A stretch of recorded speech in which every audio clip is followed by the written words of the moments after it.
So thank you everybody for attending today's session. We have an incredible speaker today. Her name is Christina. Christina is a Silicon Valley marketing executive, consultant and author who geeks out on helping companies transform, grow, and scale leveraging technology with over 20 years of experience at Fortune 100 companies and more than 20 startups. Christina has developed go-to-market and marketing strategies for exponential growth, new product launches, acquisitions, and IPOs, particularly for high-growth companies, where she leverages her experience and industry perspective to take them to the next level. Christina's grit marketing method focuses on helping marketing professionals to build smarter programs, be more efficient, and exponentially grow revenue to improve overall company performance. Her book, Sway, Implement the Grit Marketing Method to Gain Influence, Drive Corporate Strategy, arrived in bookstores in August 2021. Thank you, Christina, for being our speaker today. We are absolutely excited to have you here, and I will pass it off to you at this point. Fantastic. Thank you. Hello, everybody. I'm excited to be here and talk all about personas. So not really sure sort of, what people's experiences are with marketing and personas, but personas are absolutely key for you if you want to make sure you're not wasting your money spending it on marketing programs that are not going to be super helpful. So we're going to talk about the ideal customer profile, what a persona is and why it's important. We'll talk a little bit about user personas versus buyer personas. And I'm going to touch briefly on the customer journey and segmentation. But I went to some of the websites that you guys have out there, and I'm going to not spend too much time on that and focus more on how to develop and use personas, because I think that'll be super helpful for you. So, and if you guys have any questions at any time, I think you guys can just speak up. I'm not positive. Somebody can tell me if that's incorrect, or else in the chat as well. So the ideal customer profile, this basically is, it determines what your company is going to be focused on in terms of the product and solution. And usually you want that to be the most valuable customers that you have. It could be, verticals. Sometimes it's based on annual revenue for companies. Sometimes it's based on the tech stack if you're a technology or B2B focused organization. But you really want to make sure that you have a really clear understanding of your product and solution and who it's benefiting, and then within that, who that customer is that's going to be the best customer for you. The highest propensity to purchase, the ones that are going to purchase the most of your product or spend the most money on it. Because if you do that and you figure out what that is, that should help you align your sales, your marketing, your product, customer success, your executive team, board members, all of those folks that are really interested in that. And this would also drive any account list that you might be trying to develop, or like account-based marketing if you're doing that, and help with segmentation. So it's really important that you understand, again, not to sort of minimize it, but like what your product or solution is and who that customer is, like who's your most valuable customer or MVP. And once you've determined that, then you can start focusing on what those personas are. And it's interesting because I talk to a lot of companies at all stages of their life cycle, and they think they know who their customer is. And but oftentimes if you go back and you look at ROI, or you look at gross margin, profit, things like that, you realize that that might not be the best customer for you. So this is an example. It was a B2B help desk software. So their ideal client for this particular SaaS company, they're either in the US or in Canada. Somebody asking a question? Okay. They have at least 10 people. Their ARR is at least $20 million. So they have a very clear, specific idea of who is going to be the best customer to purchase their product. So once you have that, that helps you then develop the persona. And a persona is basically a fictional representation of that ideal customer. So the ideal customer is sort of this, usually like an account or a bigger, a larger way of thinking about it, like, 30-foot view, if you want to think about it from that standpoint. And then the persona, these are the actual people who are going to be buying and using your product or service. It looks at demographics. It looks at the goals of that person or those people, what motivates them, what challenges, what are their pain points, all of these things that's really going to help them decide if they want to purchase your product or not. And usually your personas are based on marketing research. It's based on insights from your own customer base, if you have that already. You might have, depending on the size and the number of products you have, you might have one or two personas. You might have 10, 15, 20 personas. Like Coca-Cola has, I don't even know, probably 30 personas. They have a lot of business units, different things that they sell, different flavors, that kind of thing. So, but most folks on this call probably will have 1 to 2 personas that they're focused on. And it's really important to focus on just a few of them, because again, that's what's going to help drive that marketing message, your branding, things like that. The reason you want to do the personas, it really clarifies that target audience.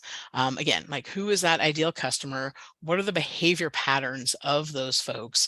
What are their needs and their goals? And what issues and pain points are they facing that your product or solution will actually help fix? So as you're going through and thinking about, again, who your ideal customer is and what that persona looks like, there's a couple things that you really want to focus on. Because if you have your personas and they're the correct personas for what you're trying to do, it will actually help with your content creation and that content strategy. It'll help with your product development, any of your go-to-market and marketing strategy, your sales, everything that sales is doing, everything you're doing to enable sales, all the follow-up for sales. It will help with customer success as they're onboarding and support as well. And basically really anything that relates to customer acquisition, expansion, onboarding, retention. It's really important to understand what that persona is, because again, it really will drive almost everything that you do. I have an example. I worked for a company, and when I started, it's an e-commerce company, and they were spending almost all their ad spend on Etsy customers, so folks who were on Etsy. And so we were spending, I don't know, $5,000 a month on Etsy, so $60,000 a year. And the volume was huge, and the salespeople loved it because they basically signed up like automatically. It was like almost transactional at that point. But what we found was that customer success kept complaining about this group. They didn't know, they didn't know anything about business. They didn't know what they were doing. They didn't know how to use software. They didn't actually know they had to pay for our service. So that was always a big one. So they had the highest churn rate. It was about 70% churn. And so what that told us is like, that is not the persona we want to go after. They're not paying. They're taking up all of our customer success time. That we're spending a lot of money on ads for them where we could have been spending it elsewhere. Right. So again, the personas are really important so that you can make sure that you are targeting the right person or people. So if you think about your customer journey and who is in that journey, and when they come in and what they're doing and how they're communicating with you, there's sort of two main personas that you need to think about. One is the user persona and one is the buyer persona. In some cases, you won't have both of these, but if you're working with software or you're B2B, you probably have both a user persona and a buyer persona. The user persona, they're the people who are actually going to be using the product that you're offering. The buyer, they're the ones who are actually ultimately, it's their budget. They're the ones signing for it. And so you need to understand who both of these folks are. I know there was one company that was focused on antimicrobial towels and things for like hotels and hospitality. And so like the end users are like, the people who are staying at the hotel, but you don't necessarily think of them as a persona. So it might be the manager, the GM, it could be like whoever's in charge of housekeeping. That would probably be like the user persona. And the buyer persona might be the GM of the hotel, or it might be, if it's a franchise like Marriott, it might be somebody at that level. So you do have to kind of think about what those two different personas might look like. So going back to that example of what that ideal customer was for a customer support software. So this is a good example of a persona. And so this is probably the user of the software, going back to that user versus buyer. However, he's been doing this for 15 years. He's probably pretty good at what he does. And so this persona is going to tell you a lot about them, like how old they are, that they're married, they're located in Seattle. Sometimes it'll tell you some of their sort of personal things that they like to do. He likes the Lakers, apparently, even though he's in Seattle. I'm not going to ask.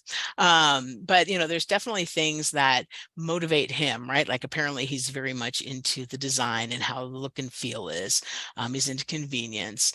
And his role and goals for his role is to make sure that he's reducing churn. So as a customer support person, he's going to look at software that's going to help him reduce churn and educate folks. But it's important to this is the persona you're going after. You know that like he's an introvert and he's pretty creative, and apparently he's very agreeable, which is lovely. And he times it'll tell you things like here's his preferred channel. So social media, you might not want to spend a lot of money on social media trying to get his attention, because that's not an area that he focuses on. He's more focused on traditional ads. So the personas are really supposed to help you, again, sort of drive the entire go-to-market strategy from content, as well as any sort of marketing programs, tactics, campaigns that you might have. And again, sort of help guide where your resources are going, both financial and your personnel as well. So I'll stop there again and see if anybody I'm not sure if there's a question in chat. Let's see. Yeah, this is Natasha. I just have a quick question for Christina. Yeah. What is the difference between your persona versus your customer demographic, or are they one and the same? Your customer demographics are you mean like their age and things like that? That would actually be part of the persona. But it could also be part of the ideal customer profile. It's called an ICP, that you're creating as well. It just depends. Like in some cases, it's not necessary to understand sort of the demographics. We live in a pretty global environment now, and so some of the demographics aren't really critical. And so that's a really good point. Like you only want to focus on the pieces that are what it is that are going to be important to you to help that person decide to go with you versus either not going with anybody or going with a competitor. Does that make sense? Yes, thank you. Okay. And then another question was about Tom. So Tom, total addressable market, TAM, SAM, SOM. I think that's is that what you're talking about, Adrian?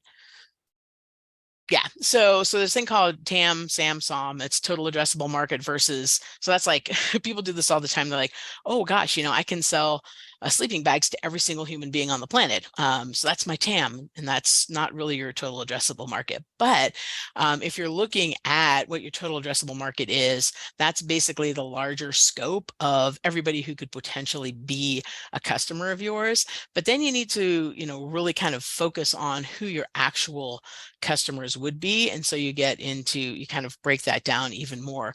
And it could be again, sort of demographic based or location based, that kind of thing. And so, it's just one of those things where you want to make sure that you as a company understand what the market size is that you actually have an opportunity to penetrate. And so it's not necessarily related to personas from the standpoint of trying to understand what that looks like. But once you have the addressable market that you actually can go after, then you should be considering what the personas are for that. And again, leverage them as part of that marketing strategy that you're putting in place. Hopefully that answers your question, Adrian. Perfect.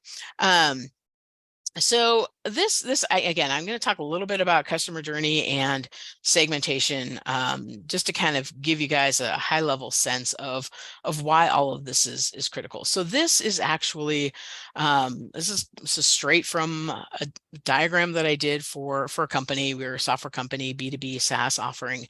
And this is for one person in that customer journey. So they come in, they open an email, maybe they bred something, but they're not qualified. There's all of these processes that they go through. They become a marketing qualified lead. They become a sales qualified lead. Maybe sales doesn't want them yet, so they go through nurture. There's all these things that are happening. And again, this is usually just one person. When I work for software companies, are usually selling into enterprises. And so they might have between 17 and 25 people in that sales cycle. And so I need to understand all of those different people when they're coming into this process. Maybe somebody's doing a trial, and maybe somebody like IT has to get involved because they have to implement the trial. And there's all these people that are involved in it. And I'm not trying to like make this super scary or complicated, but it's just really important for you to understand that customer journey. Who's involved in that purchasing process? Where do they come in? Sometimes they come into the process and go back out. Sometimes like the CFO will come in and like approve a budget and then come back in later on and approve a contract or things like that. But in each of those people are potentially personas that you need to be thinking about. So again, if I'm selling, a marketing software, there's a marketing manager that's involved. They're going to be the end user, probably their boss, who's their budget, and they're also trying to understand how it fits in with everything else. There's engineers and IT who are going to have to implement it as part of the tech stack. CFOs, again, who are going to, say yay or nay at the end of the day. And you need to understand, again, that each of those people are going to be needing different things from you. The CFO wants to understand ROI. The marketing manager, wants to make sure that they're going to be able to use it easily. The IT person is going to want to make sure that they can implement it or get it integrated easily. And so your the communication you have, that content strategy, all of that is going to play into that, because you want to be talking to them specifically about things, their needs, their pain points. And again, that's why those personas are pretty important.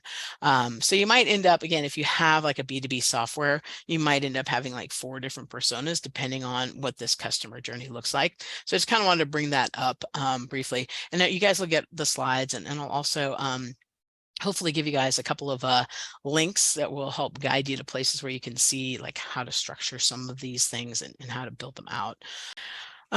So segmentation really is looking at those different groups of people, whether they're personas or not. And in this case, we're talking about personas. So, and you want to segment them when you are defining what some of those marketing programs look like and what some of the content and messaging. Like if you have a tool in your company that allows you to send out emails, you might be sending out different emails to different people. So again, if you have that marketing software, you might send the marketing manager an email that's different from what you would send to the IT person, and different from what you might, if you have contact information for the CFO, send them as well. So you always want to make sure that you're able to, as best as possible, segment, again, probably based on those personas. So, oops, whoa.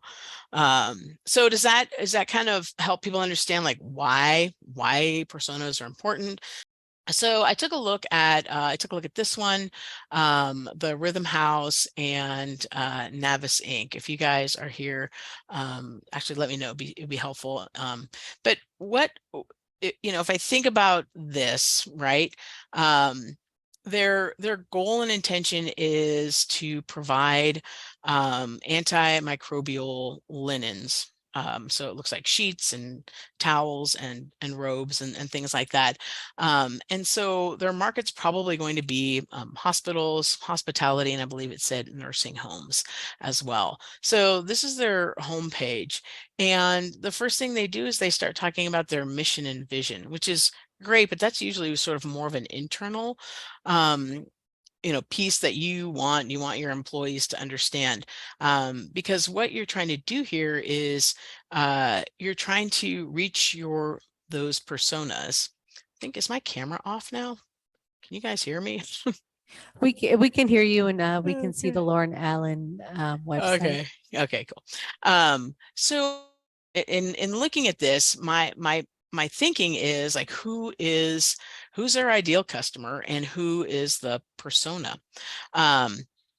It's interesting because the persona is probably either the hotel GM or if it's a franchise, the CEO of the group that owns, multiple franchises of Marriott or Best Western, or even nursing homes, that sort of thing. And it could also be the larger franchisor, like the Marriott hotel themselves, who you're trying to reach, or could be boutique hotels that you're trying to reach. And so if you're looking at this page, and I'm one of those people, there's nothing on this page that tells me necessarily what you do and that this is for me.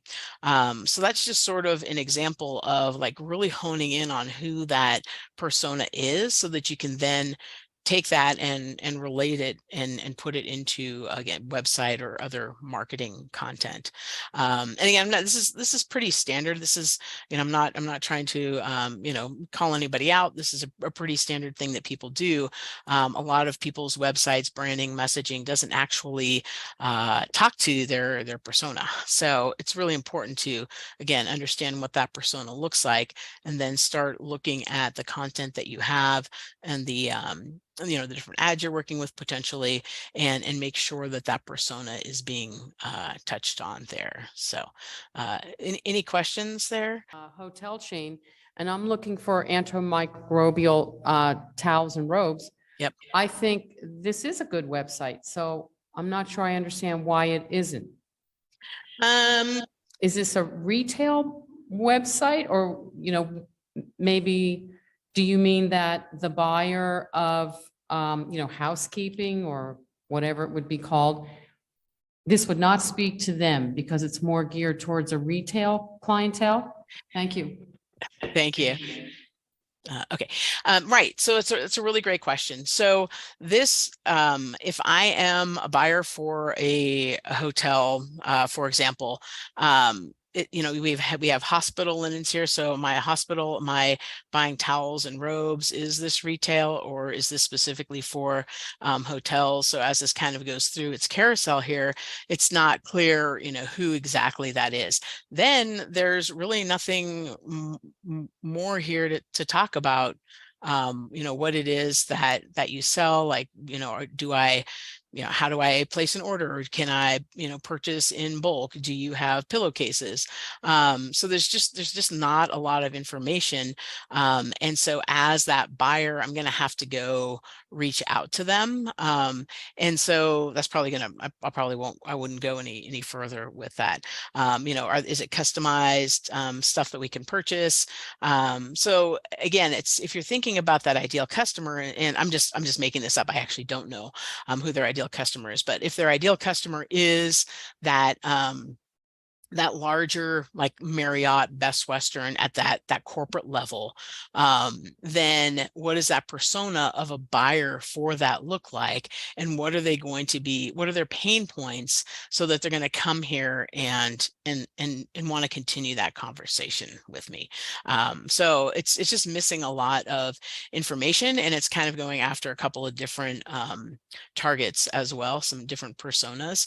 And then again, there's just not a lot of more information here, if I am any of those people, to sort of understand what it is what the options actually are in terms of the linens.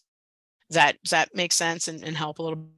Exactly. Like what are their fears? So like if this, and I know that some of this came out, during COVID, right? And so maybe, it's like, is your, now that people are coming back for travel, you can reassure your, folks who are in hospitality and travel that, you can leverage these, different linens. Again, like you're saying, if you have three very specific personas, and they are hospitals, hotels, etc., that's okay. But then you need to help them on this website decide where they need to go next, and that's just not really clear.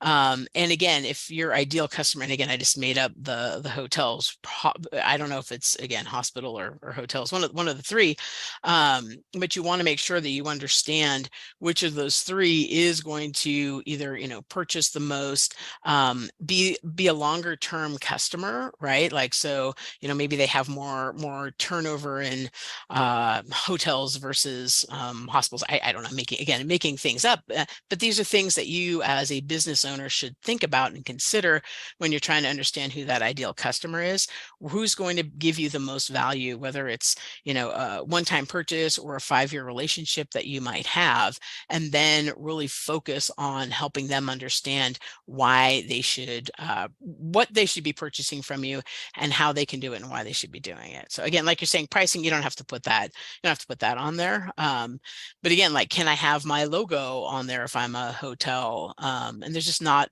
a lot of information on the site. And I recognize that, you guys, a lot of folks here are relatively new and trying to do some things. But again, I think if you have a clear understanding of what your ideal customer profile looks like and your 1 or 2 personas, it will help you build a better website. This was another one that I was given, and it's called Rhythm House, and it's a music network for everyone in the industry.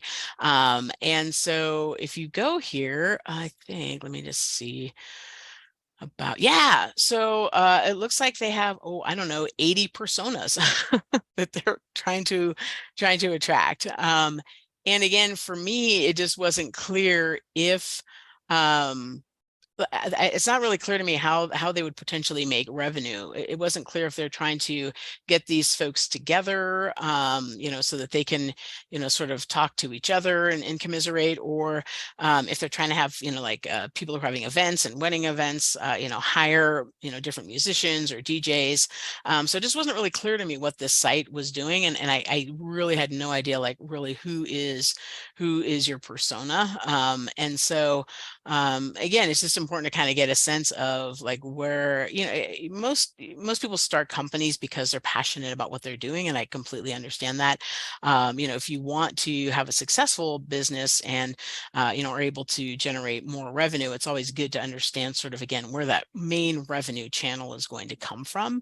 And again, with this side, it wasn't clear to me. I actually thought maybe if I registered, I'd get more information. So I registered, and it didn't really give me any more information on what it is that this organization is doing, and how all of these different folks can leverage it. So again, this was just a bit of an extreme. I would never have this many personas. Again, you might want to decide, and it could take some time to really understand which of these might be better in terms of generating revenue. It might be, I think there was like events personnel here somewhere, or there was some legal help. So there might be some areas and some folks here that might be, over time, you might recognize to be better for that ideal customer that you're looking for.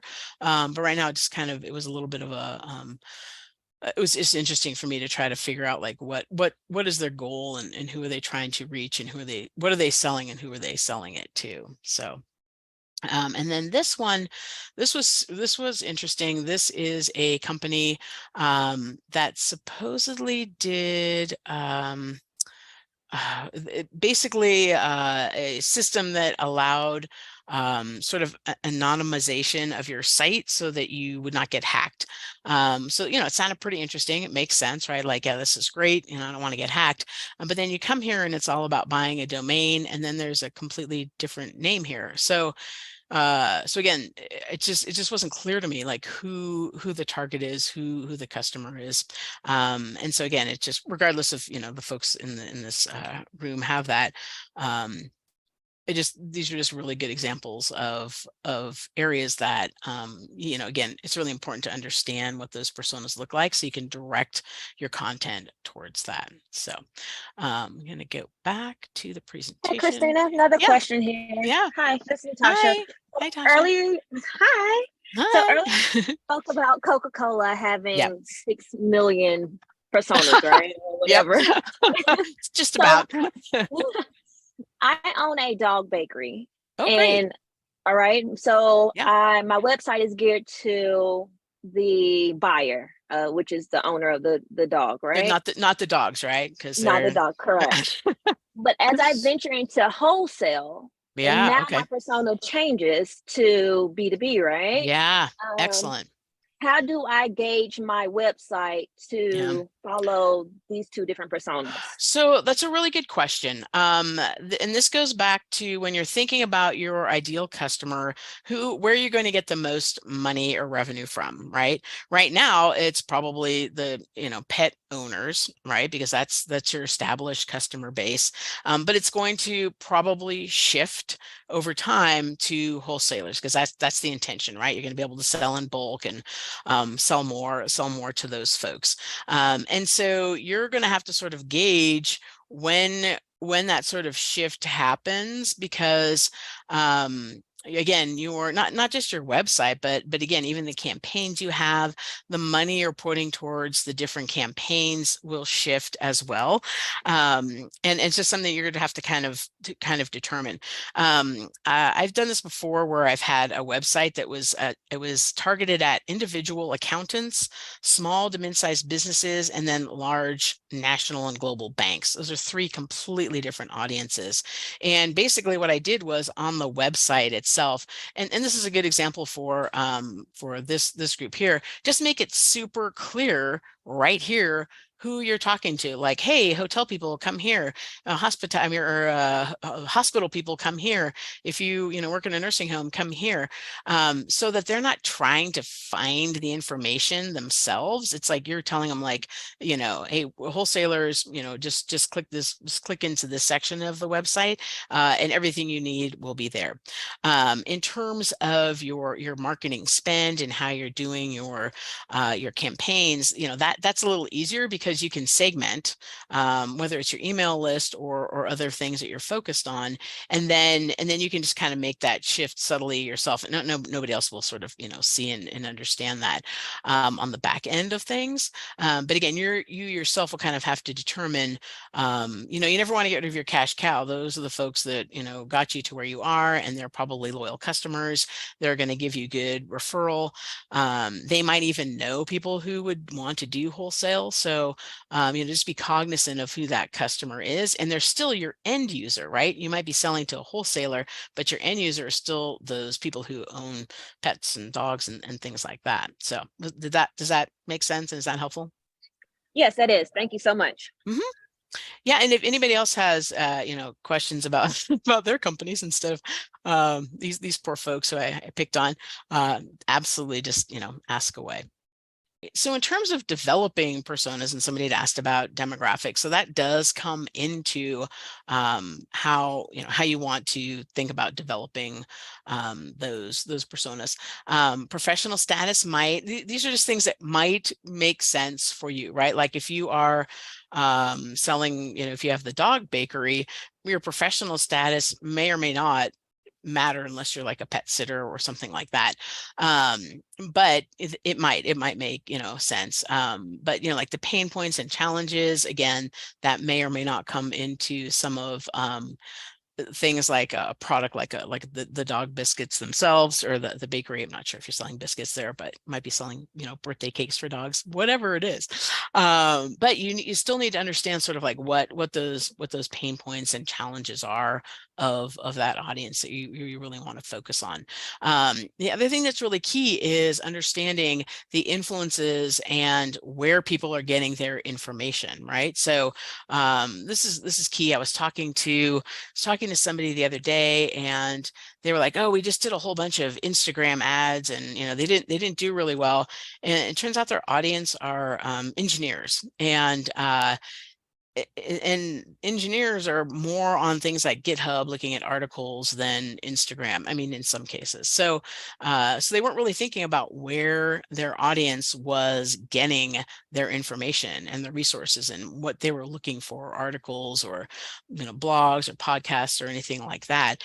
And so you really need to think about, like, where are these people going for information? Who are they? Who are the influencers to them? Who do they listen to? And again, it can like be literal or otherwise. And I like to use, and it doesn't always work in some cases, but I like to use LinkedIn to sort of see like what areas are they interested in?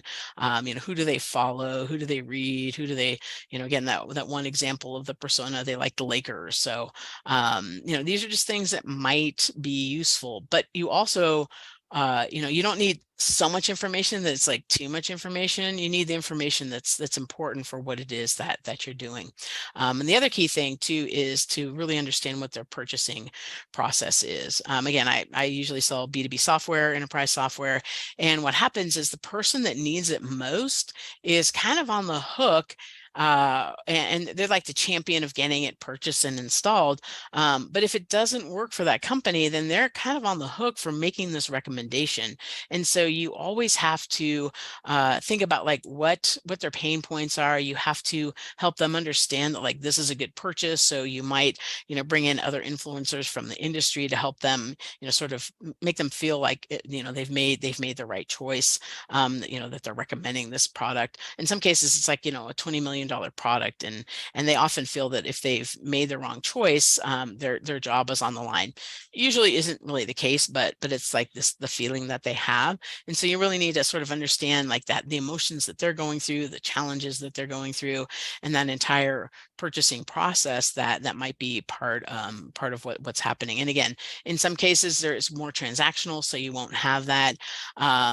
Again, like for the dog bakery, they come into the store and they buy things, right? But maybe you now have a subscription that you offer folks. They don't even have to come into the store. Once a month you ship out, whatever their animal generally would need for that given time or something like that. So it's always good just to kind of understand what that purchasing process is and who's involved in those, and that's part of the persona.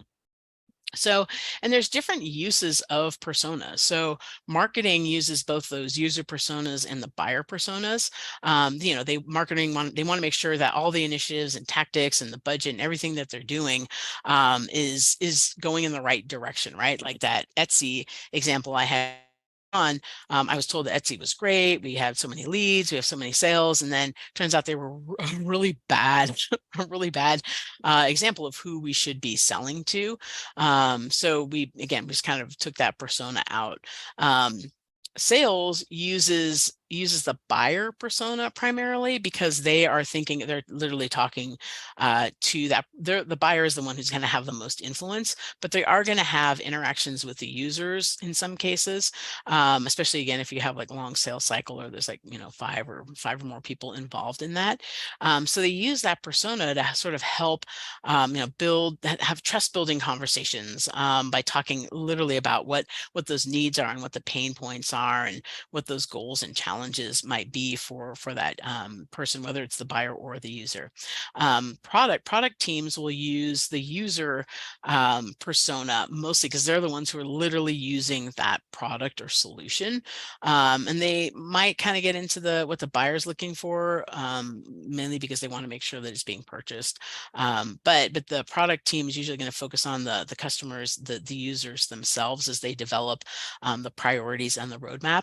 And then customer support and success pretty much focus only on the users. They're the ones who are like calling in for help, and they're the ones that are onboarding and things like that. So there's different uses for the personas. And so I have a couple of examples of what that looks like. User pilot, they basically do, it's oh my gosh, they're like a help desk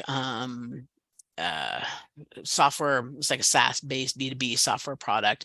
And so the persona that User Pilot has, they have one for the product manager. Oh, that's right. So basically this particular piece they're looking at does focuses on growth. So they're looking, it's something that you would put into a software product that would help you understand how people are using your product so that you can then focus on growth. And so their main target, both the user and the buyer is probably this product manager. And so they're talking about, this is the size company that they work for. They want to make sure that they have product market fit, that there's an automated onboarding instead of needing to either have engineers in-house or things like that. So and they have a bunch of pains that they're doing. And then this is what they would actually gain from this type of product that User Pilot is offering them. And then the other one is, so again, same company, same product. they just have a different persona, and one of them is the product marketing manager. And so again, they talk about what the pains are for this product marketing manager. Again, same company details. They might collaborate a little differently, and then what they're going to gain from this type of platform. So, and then there's the other one is just the customer success manager. Again, who this person is, what they do, what their challenges are, and what they would gain if they had this in place. And then the UX designer as well. So again, you can have these different personas. These are the 4 people that are part of that customer journey. They're part of that buyer process. So User Pilot will have all 4 of these: the product manager, product marketing manager, a customer success manager, and a UX designer as part of those conversations when they're looking at selling their product to this company. And so they do need to really understand, again, not just who these people are and what their pains are, but also where they're going to start coming into the conversations as well. Like they'll probably talk to the product manager first. This, poor UX designer may come in like way late in the conversation and not really have a lot of influence, but they still, need to make sure that they're covering that. So again, you need to understand that process that your customers are going through. If you have sort of a longer sales cycle, again, if it's more transactional, it'll be less the case. But to go back to the dog bakery example and moving to wholesale, right? It could be that you are looking at selling to, I'm just again making this up, like Whole Foods, right? As a company based in Austin, Texas. And so you'd be talking to the buyer there. And in that case, you would still be talking to the buyer. There's probably some other folks that deal with, like how their animal and pet food is selling and where it might be placed in their store. So you might end up talking to some store managers. And in some cases, Whole Foods does a really good job of talking to local businesses and kind of getting them established there. So you might just be talking to a store manager of a Whole Foods. And so again, you might have a couple of different personas that you're looking at and focusing on from that standpoint as well. So I guess that wraps up our session for today. Christina, thank you so much for going over your presentation today and covering some of those websites and giving some great feedback. I really appreciate everybody who attended today. Christina, thanks again for joining us today, and I will see everybody next week.